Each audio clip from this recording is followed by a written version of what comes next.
नमस्कार मित्रांनो, मराठी सिनेसृष्टीतील अनेक दिग्गज कलाकारांची माहिती पाहिली आहे, परंतु आता आपण मराठी कलासृष्टीतील गोड कपल म्हणजेच आदिनाथ कोठारे आणि उर्मिला कोठारे यांच्याबद्दल जाणून घेणार आहोत। त्यासाठी हा व्हिडिओ शेवटपर्यंत नक्की पहा। ही गोड जोडी नेहमीच त्यांच्या पर्सनल आयुष्यामुळे चर्चेत असते, तर कधी फोटो आणि व्हिडिओमुळे हे दोघे चर्चेत असतात। या दोघांना जिजा नावाची एकुलती एक मुलगी आहे। सगळं काही चांगलं चालू असताना या दोघांचे वेगळं होण्याची चर्चा रंगलेली आहे।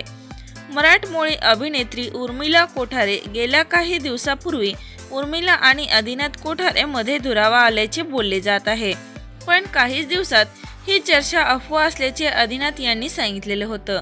परंतु या जोडीने 2011 मध्ये सप्तपदी घेतली होती।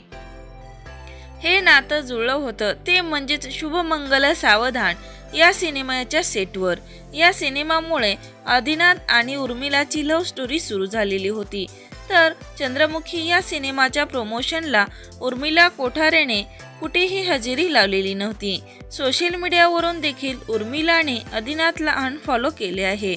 तसेच हे दोघे एका सोसायटीत राहून दोघे वेगवेगळ्या फ्लॅटमध्ये राहत आहेत।